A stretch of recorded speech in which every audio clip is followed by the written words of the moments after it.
தங்கள் நாட்டு முன்னாள் உயர் தலைவர் காமினி இறுதிச் சடங்கில் பங்கேற்க பிரதிநிதியை அனுப்பியதற்காக இந்திய அரசுக்கு ஈரான் நன்றி தெரிவித்துள்ளது. டெல்லியில் உள்ள ஈரானிய தூதரகம் இந்தியாவிற்கு நன்றி தெரிவித்து எக்ஸ் பக்கத்தில் பதிவிட்டுள்ளது.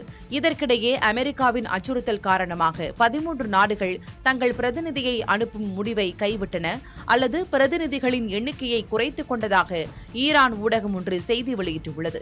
இதில் மேற்காசிய பகுதியைச் சேர்ந்த 2 நாடுகளும் உண்டு என தஸ்னிம் என்ற அந்த ஊடகம் கூறியுள்ளது. அமெரிக்க வெளியுறவு அமைச்சர் மார்க்கோ ரூபியோ மேற்காசியாவில் உள்ள 5 நாடுகளை தொடர்பு கொண்டு இறுதிச் சடங்கில் பங்கேற்க வேண்டாம் என அறிவுறுத்தியதாக கூறப்பட்டுள்ளது. ஈரான் முன்னாள் உயர் தலைவர் காமினியின் உடல் ஷியா இஸ்லாமியர்களின் புனித நகரமான காமுக்கு கொண்டு செல்லப்பட்டது. அங்கு ஏராளமான மக்கள் திரண்டு மறைந்த தலைவருக்கு கண்ணீர் அஞ்சலி செலுத்தினர்.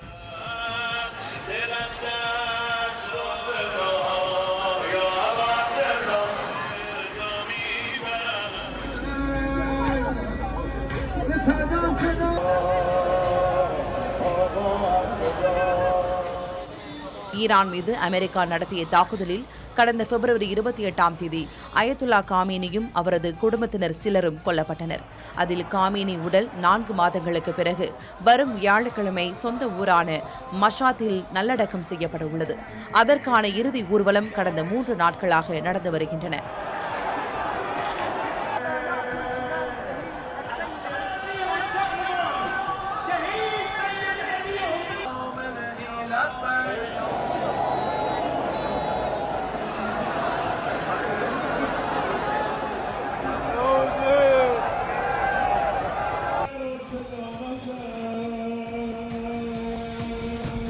முதன்மையான எண்ணெய் வள நாடான சவுதி அரேபியா கச்சா எண்ணெய் விலையை அதிரடியாக $11 குறைத்துள்ளது. கடந்த 20 ஆண்டுகளில் ஒரே அறிவிப்பில் $20 விலை குறைப்பது இதுவே முதன்முறை. மேற்காசிய பிராந்தியத்தில் போர் பதற்றம் தணிந்திருக்கும் நிலையிலும் ஹோர்மஸ் நீரிணையில் போக்குவரத்து சீராகியுள்ள நிலையிலும் விலை குறைப்பை சவுதி அரேபியா அறிவித்துள்ளது. சவுதியின் முடிவை அடுத்து சர்வதேச சந்தையில் கச்சா எண்ணெய் விலை மேலும் குறைய வாய்ப்புள்ள நிலையில் இந்தியாவில் பெட்ரோல் டீசல் விலை எப்போது குறைக்கப்படும் என்ற எதிர்பார்ப்பு எழுந்திருக்கிறது. இந்தோனேஷியா சென்றுள்ள பிரதமர் மோடிக்கு அணிவகுப்பு மரியாதை கொடுக்கப்பட்டது. முன்னும் பின்னும் குதிரைப்படை வீரர்கள் அணிவகுக்க அதிபர் மாளிகைக்கு பிரதமர் மோடி அழைத்துச் செல்லப்பட்டார். சாலையின் இருபுறமும் நின்ற மக்கள் பிரதமரை கையசைத்து வரவேற்றனர். ஜகார்த்தா நகரில் பிரதமர் மோடியை வரவேற்று பதாகைகளும் வைக்கப்பட்டிருந்தன. பின்னர் அதிபர் சுபியாந்தோவை சந்தித்து பிரதமர் மோடி பேச்சுவார்த்தை நடத்தினார். கடந்த ஆண்டு குடியரசு தினத்திற்கு சிறப்பு விருந்தினராக இந்தோனேஷிய அதிபர் டெல்லி வந்திருந்தது குறிப்பிடத்தக்கது.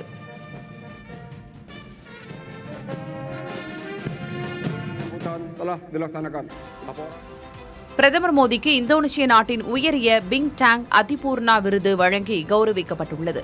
இதற்கான பதக்கத்தை பிரதமர் மோடிக்கு இந்தோனேஷிய அதிபர் பிரபாவோ சுபியாந்தோ அணிவித்தார். இதன்பின் எக்ஸ் பக்கத்தில் பதிவிட்டுள்ள பிரதமர் மோடி இந்த கௌரவம் கோடிக்கணக்கான இந்தியர்களுக்கு உரித்தானது என்று கூறினார். இந்திய இந்தோனேஷிய மக்களின் வரலாற்று உறவை காட்டும் வகையிலும் இந்த பதக்கம் உள்ளதாக பிரதமர் கூறினார். இந்தோனேஷியா அளித்த விருதுடன் சேர்த்து பிரதமர் மோடி பெற்றுள்ள வெளிநாட்டு உயர் விருதுகளின் எண்ணிக்கை 34ஆக உயர்ந்திருக்கிறது.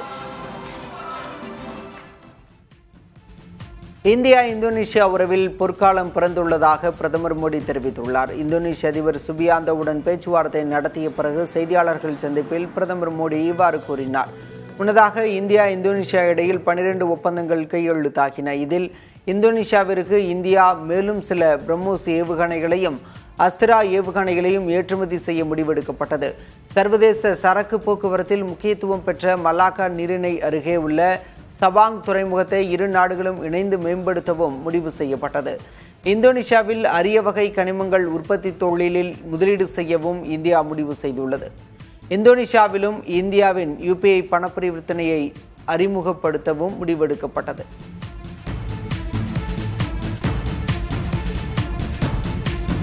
%20 எத்தனால் கலந்த பெட்ரோலால் இன்ஜின் பாதிக்கப்படாது என்றும் மைலேஜ் குறையாது என்றும் எழுத்துப்பூர்வ உறுதியளிக்க கோரி மாருதி, டொயோட்டா, ஹீரோ நிறுவனங்களுக்கு கடிதம் எழுத உள்ளதாக அரவிந்த் கெஜ்ரிவால் தெரிவித்துள்ளார்.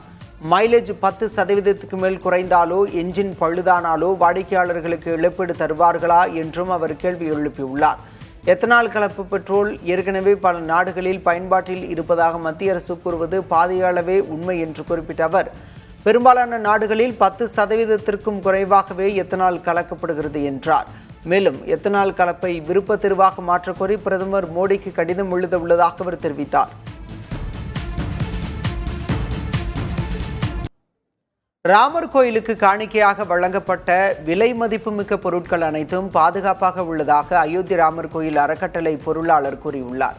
அயோத்தி ராமர் கோயில் காணிக்கைகளில் முறைகேடு நடந்ததாக புகார்கள் எழுந்தன. இந்நிலையில் பக்தர்களால் காணிக்கையாக அளிக்கப்பட்ட 30 கிலோவுக்கு அதிகமான தங்கம், 1518 கிலோ வெள்ளி உள்ளிட்ட 2926 மதிப்புமிக்க பொருட்கள் அனைத்தும் பாதுகாப்பாக இருப்பதாக சுவாமி கோவிந்த் தேவ்கிரி தெரிவித்துள்ளார். நன்கொடையாளர் விவரம் மற்றும் தேதியுடன் அனைத்து பொருட்களின் பதிவுகளும் முறையாக பராமரிக்கப்பட்டு வருவதாக அவர் கூறினார். முன்னதாக தங்கத்தால் செய்யப்பட்ட ராமசரிதமனாஸ், வைர நெக்லஸ் உள்ளிட்ட காணிக்கை பொருட்களை அறக்கட்டளை நிர்வாகம் ஊடகங்களிடம் காண்பித்ததும் குறிப்பிடத்தக்கது. அயோத்தி ராமர் கோயில் காணிக்கை பணத்தை எண்ணும் அறையில் ஊழியர்கள் மோசடியில் ஈடுபட்டது சிறப்பு புலனாய்வு குழு விசாரணையில் அம்பலமாகியுள்ளது. பணத்தை எண்ணும் அறையில் ஊழியர்கள் தங்களின் ஆடைகள் மற்றும் காலணிகளில் காணிக்கை பணத்தை மறைத்து திருடிச் சென்றதாக விசாரணை குழுவின் அறிக்கையில் தெரிவிக்கப்பட்டுள்ளது. சிசிடிவி காட்சிகளின் அடிப்படையில் இதுபோன்ற 70க்கும் மேற்பட்ட சம்பவங்கள் கண்டறியப்பட்டுள்ளதாக கூறப்பட்டுள்ளது. முறையான சோதனைகள் இல்லாதது போன்ற பாதுகாப்பு குறைபாடுகளே இந்த தொடர் முறைகேட்டிற்கு காரணம் என அறிக்கை சுட்டிக்காட்டியுள்ளது. அயோத்தி ராமர் கோயில் காணிக்கை திருட்டு வழக்கில் கைதான அவினாஷ் சுக்லா திருடிய பணத்தில் 19 லட்சம் ரூபாயை தனது குடும்பத்தினர் மற்றும் நண்பர்களுக்கு செலவிட்டதாக ஒப்புக்கொண்டுள்ளார். சகோதரர்களின் திருமணத்துக்கு பணம் அளித்ததோடு ஒரு காரும் விலை உயர்ந்த கைபேசியும் வாங்கியுள்ளார். அவினாஷிடமிருந்து 20 லட்சம் ரூபாய் ரொக்கம், 1121 அமெரிக்க டாலர்கள், தங்கம், வெள்ளி நகைகள் மற்றும் கார் ஆகியவை பறிமுதல் செய்யப்பட்டுள்ளன. கரப்பான்பூச்சி ஜனதா கட்சியின் எக்ஸ் கணக்கு மீதான முடக்கத்தை நீக்க டெல்லி உயர்நீதிமன்றம் உத்தரவிட்டுள்ளது. இளைஞர்களால் பகடியாக தொடங்கப்பட்ட கரப்பான்பூச்சி ஜனதா கட்சி நீட், வினாத்தாள் கசிவு உள்ளிட்ட மாணவர்கள் மற்றும் இளைஞர்களை பாதிக்கும் பிரச்சினைகள் சார்ந்து மத்திய அரசுக்கு எதிராக தொடர்ந்து குரல் எழுப்பி வருகிறது. இந்த அமைப்பின் அதிகாரப்பூர்வ எக்ஸ் கணக்கை மத்திய அரசு கடந்த மே மாதம் முடக்கியது. இதனை எதிர்த்து அக்கட்சி நிறுவனர் அபிஜித் தீப்கே தொடர்ந்த வழக்கில் டெல்லி உயர்நீதிமன்றம் தீர்ப்பு அளித்தது. நீட் மறுதேர்வு முடிந்துவிட்டதால் இனி இந்த கணக்கை முடக்கி வைக்க வேண்டிய அவசியம் இல்லை என்று நீதிபதி கூறியுள்ளார். ஜம்மு காஷ்மீர் மாநிலம் தோடாவில் திடீரென குறுகிய நேரத்தில் பெய்த பெரும் மழையில் பல வீடுகள், கடைகள், வாகனங்கள் சேதமடைந்தன. இந்த பகுதியில் கடந்த 2 நாட்களில் 3வது முறையாக குறுகிய நேரத்தில் அதி கனமழை பெய்யும் நிகழ்வு அரங்கேறியுள்ளது. அதீத மழையால் ஏற்பட்ட மண் சரிவில் பல வாகனங்கள் சிக்கிக் கொண்டன. மலையிலிருந்து உருண்டு வந்த கற்கள் சாலைகளில் விழுந்து போக்குவரத்தும் தடைபட்டது. இந்தியாவின் முதல் நடமாடும் ஸ்மார்ட் அல்கல் லிக்விட் ட்ரீ என்ற காற்று சுத்திகரிப்பு கருவியை CSIR, CIMFR விஞ்ஞானிகள் உருவாக்கியுள்ளனர். மைக்ரோ ஆல்கா பாசிகளை பயன்படுத்தி இது காற்றில் உள்ள கார்பன் டை ஆக்சைடை உறிஞ்சி ஆக்சிஜனை வெளியிடுகிறது. மரங்கள் நடுவதற்கு இடமில்லாத நகர்ப்புறங்கள், பள்ளிகள் மற்றும் ரயில் நிலையங்களுக்கு இது சிறந்த தீர்வாகும். இக்கருவி சூரிய ஒளி அல்லது மின்சாரத்தில் இயங்கும். சுற்றுச்சூழல் மாசையும் தூசியையும் குறைக்கும் இந்த கருவியை வணிக ரீதியாக மலிவு விலையில் விற்பனை செய்ய பேச்சுவார்த்தை நடைபெற்று வருகிறது. தங்கம் விலை சவரனுக்கு 1280 ரூபாய் குறைந்து 1,07,200 ரூபாய்க்கு விற்பனை செய்யப்படுகிறது. 1 கிராம் தங்கத்தின் விலை 160 ரூபாய் குறைந்து 13,400 ரூபாய்க்கு விற்கப்படுகிறது. கடந்த 2 நாட்களில் மட்டும் தங்கத்தின் விலை சவரனுக்கு 2,400 ரூபாயும் கிராமிற்கு 300 ரூபாயும் குறைந்துள்ளது. வெள்ளி விலை மாற்றமின்றி 1 கிலோ 2,50,000 ரூபாய்க்கும் 1 கிராம் 250 ரூபாய்க்கும் விற்கப்படுகிறது. கர்நாடக மாநிலம் கலபுர்கியில் இருந்து சிஞ்சோலிக்கு சென்ற அரசு பேருந்தின் ஹெட்லைட் திடீரென்று பழுதடைந்தது. இதனால் நடத்துனர் மொபைல் போன் டார்ச் வெளிச்சம் காட்ட ஓட்டுநர் பேருந்தை இயக்கியுள்ளார். பயணியர் எடுத்த இந்த வீடியோ சமூக வலைதளங்களில் வெளியாகி பெரும் சர்ச்சையை ஏற்படுத்தியிருப்பதை அடுத்து ஓட்டுநர் மற்றும் தொழில்நுட்ப ஊழியர்கள் இருவரை கர்நாடக போக்குவரத்து கழக நிர்வாகம் பணியிடை நீக்கம் செய்து உத்தரவிட்டுள்ளது.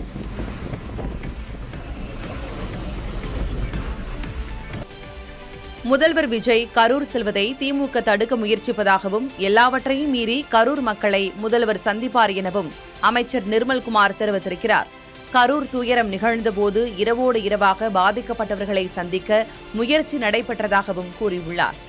எப்பவுமே முதல்வரோட ஒரு ஸ்டைல் என்னன்னா திடீர்னு போய் நைட்ல போய் எல்லா வீட்லயும் சந்திச்சுட்டு வருவார். ஏன்னா அந்த தூத்துக்குடி துப்பாக்கி சூடு அப்பயும் அப்படிதான், புதுக்கோட்டையில அந்த ஒரு லாக்அப் டெத்லயும் அப்படித்தான், எல்லா இடத்துலயும் திடீர்னு அந்த மாதிரியான முயற்சிகளும் இப்ப நடந்தது. ஸோ அதற்கும் ஆனால் முழு அளவில் முதல்வருடைய வீடும் அலுவலகமும் அனைத்தும் கண்காணிப்பில் இருந்த காலம்லாம் எந்த முயற்சி எடுக்க முடியல. இப்பவும் பாருங்க, முதல்வராக இருக்கும் பொழுதும் கரூருக்கு செல்ல முயற்சி நடந்தவுடன் அனைத்திற்கும் ஒரு பெட்டிஷனை போட்டு நிப்பாட்டுற வேலையை பண்றாங்க. கண்டிப்பா அனைத்தையும் மீறி கண்டிப்பாக பொதுமக்களை கண்டிப்பாக முதல்வர் போய் சந்திப்பார். இவங்க என்ன செஞ்சாலும் இப்போ இவ்வளவு தூரம் இருக்கிறவங்களுக்கு கரூருக்கு முதல்வர் போறனால் என்ன பிரச்சனை, என்ன பயம்? இது வரைக்கும் அதுல அடிபட்டாங்கல்ல, அந்த அடிபட்டு பாதிக்கப்பட்டவர்கள் நாங்கள் கட்சியிலிருந்து ஒரு நிதி கொடுக்க வேண்டும், அதையும் கொடுக்க விடாமல் உச்சநீதிமன்றத்தில் போட்டு பெட்டிஷன் போட்டு தடுத்து வைக்கிறோம். அவங்களுக்கு நாங்கள் இன்ஃபர்மேஷன் சொல்லியிருக்கோம். தாவேக தலைமையில் இன்னும் கூட்டணி உருவாகவில்லை என விடுதலை சிறுத்தைகள் கட்சி தலைவர் திருமாவளவன் தெரிவித்திருக்கிறார். புரட்சியாளர் இரட்டைமலை சீனிவாசனின் பிறந்த நாளை ஒட்டி சென்னை கிண்டியில் அவரது உருவப்படத்துக்கு திருமாவளவன் மரியாதை செலுத்தினார். பின்னர் பேட்டியளித்த அவர், கூட்டணி அமைப்பது தொடர்பாக முதல்வர் நடத்திய பேச்சுவார்த்தையில் இறுதி முடிவு எட்டப்படவில்லை என்று கூறினார். நாங்க அமைச்சரவை சேர்ந்தவுடனே இன்னொரு கூட்டணியில் சேர்ந்துட்டோம்னு அதுக்கு பொருள் இல்லை. அமைச்சரவையில் இடம்பெற்றாலும் கூட நாங்கள் தாவேகா கூட்டணியில் இணைந்து விட்டோம் என்று சொல்லுவதற்கு அதிகாரப்பூர்வமான எந்த நிகழ்வும் நடைபெறவில்லை என்ற கருத்தை சொல்லியிருந்தேன். இப்போது ஜூலை 1ஆம் தேதி கூட்டணி தொடர்பாகத்தான் முதலமைச்சர் ஆதரவு நல்கிய கட்சிகளோடு பேச்சுவார்த்தை நடத்தினார், பேசினார், கலந்தாய்வில் பங்கேற்றார். ஆனால் அந்த கூட்டத்தில் இறுதி முடிவு எதுவும் எடுக்கப்படவில்லை. ஆகவே அதன் பொருள் என்ன? இன்னும் தாவேகா தலைமையில் ஒரு கூட்டணி அமையவில்லை என்றுதான் பொருள்.